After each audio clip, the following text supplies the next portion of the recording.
What's up, guys? Welcome back to another episode of Naynay. I'm back. Hello. So it's been some time, but I appreciate you guys for those that came back.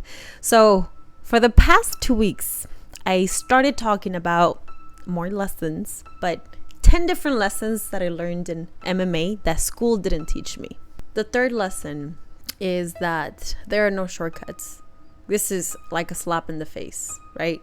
There are no shortcuts in MMA. There are no shortcuts in what you want in life. Now, school didn't teach me that, though. School taught me that sometimes there are some shortcuts. And this is also connected to the concept of cheating. When I was in high school, based on my experience, I went to a public school and I had to take business calculus. Like, yeah, bro, I had to. And don't get me wrong, those classes are tough. My professor was pretty cool. Like, he's a cool guy, but I don't know if he really cared whether or not I learned the material or not. But he did give us a chance to do a cheat sheet or have a cheat sheet in our exam date.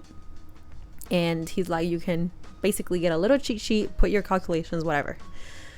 So technically, I get it, the calculations, but then there were some questions that I did put the answers with, and I'm just saying, but I don't really think he cared. For sure, he didn't care, right? So I was like, whatever. So that mindset and that concept of cheating, I kind of try to use that for my everyday life, because I was like, well, if I can cheat through my exam, I could probably cheat another exam. So you know how that is.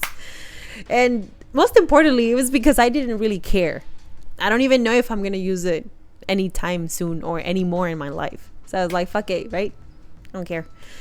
And I honestly didn't really use it like that, because even when I was in college and I took some accounting classes, I was like, the care wasn't there. But when I started the sport, I did care. I cared a lot. And the things that I couldn't cheat my way through stuff. I couldn't do shortcuts. I couldn't just be like, I'm just going to fucking test for a blue belt without knowing shit. So I had to know the fundamentals in MMA. And on top of that, series of workouts and exercises that I had to train for. And when it comes to preparing for a fight, this is why there's fight camps. Because you can't cheat your way and shortcut your way into a fight. Like, one of the things that is so funny to me, as far as the gym, right? I'm not a gym business owner, but I've seen, based on the experience that Taz has lived with, because, I'll be talking.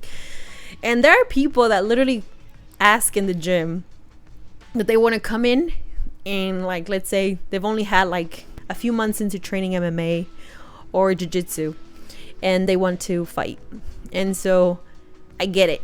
I get that, okay, you want to fight soon, but bro, like, if you're really trying to go into a cage fight after doing 3 months of training, like, how crazy are you, for real?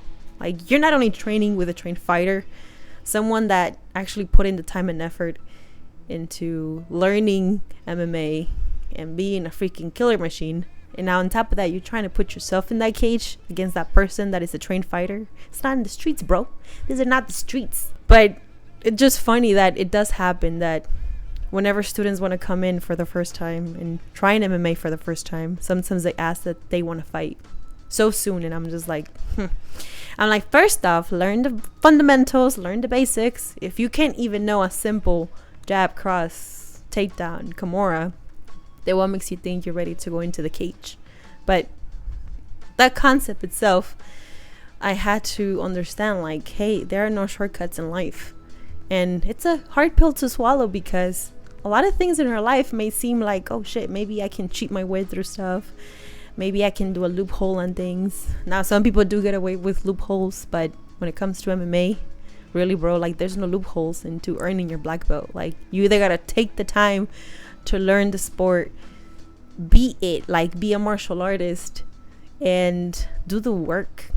Now that I'm back from the injury again, there's no shortcuts for that. I had to go through the recovery process, physical therapy, and building my conditioning back, and having to do the workouts again so that my body can hold itself. But that was just a funny one that I was like, school's funny, bro. School is funny. And then the fourth one is that in school you can have professors to keep you accountable. You can have your parents to keep you accountable. You can have your counselors keeping you accountable. But when it comes to MMA, bro, like for real, who's going to keep you accountable? Unless you tell the coach, hey, coach, keep me accountable. Either way, if you're just going into MMA for hobby, to lose weight, whatever goal that you have, no one's going to be on your ass 24/7 to say, eat right, stretch, do the right technique, make sure you shadow box, make sure you do all this extra stuff to make sure that you get better in the sport. No one's going to be on your ass for that. So I learned that also the hard way, because in school, I got used to my mom telling me like, okay, you got to do your homework. Okay, you got to do this. Counselors would be like, okay, make sure you get good grades. And in school, it's like your professor's keeping you accountable, because now you have pop quizzes and then you have the exams, whatever. And now you have people on your ass all the time. So it's like, yeah, you get used to that attention. But when it comes to the sport, that literally does go away. And one thing that I learned from my own coaches, right, is that you got to give them a reason for them to pay attention to you. Like in the beginning, when I started the sport, like I literally called myself a hood rat, because I was like, that doesn't change. My attitude sometimes, so I can get to that point. But I've learned, I've grown a little bit, not physically because I'm still short and little, but mentally I have grown. And so when I'm disrespectful coming into a random gym, right, or if I'm coming into a different space where respect is big, accountability is big, honor, respect, I reset that, but integrity is big. Those things are not taken for granted, right? And so coming into a different space where I'm not used to that environment and that accountability and no shortcuts, and if I'm disrespectful towards the coach, yeah, they're not gonna pay attention to me. They're not gonna care. And so yeah, when it comes to working out, no one's really on our asses to go work out, because who cares, right? Honestly, who cares? That's something that we learn by ourselves, is that no one's gonna keep us accountable in MMA. And that's what makes true martial artists the shit. Nah, in a good way. Like in a way that martial artists, again, because it's mixed martial arts, we have fighters, we have people that do boxing, kickboxing, wrestling, jiu-jitsu. Like we have so many styles of fighting, and people that live by that, by who they are, and they legit live the sport. Like they don't need nobody to keep them accountable, because that's who they are, bro. That's why I feel like when I talk to people, that again, students, random people that I talk to, and they're like, damn, you're going to do MMA again? Damn, you're going to go work out again? Well, yes, bro, this is my lifestyle now. And that doesn't change. And no one cares if I don't go to the gym, because at the end of the day, it's my mindset, my peace, my dojo, right? But nobody really cares about me going to the gym or not. I gotta find my own purpose, my own passion, and my own will. When I used to talk shit to my coaches, like I got my ass beat, and so I had to learn how to respect them and to shut my mouth, especially when everyone else is getting punished for something that I did, right? So at that point, it's like, okay, shut your mouth, make sure I respect them, make sure I do what I need to do so that I can learn and be a better person. So there are no shortcuts in MMA. School may have taught us that shortcuts are okay, but they're not. And no one's going to keep us accountable. School may keep you accountable, but in MMA, no one's going to do that. And if you're one of those people that are struggling a little bit with that, just think back about your purpose and why you're doing this in the first place.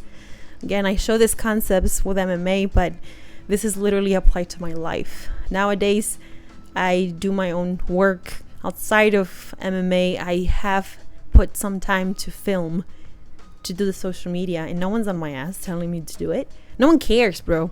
Like when I started the channel, like no one cared.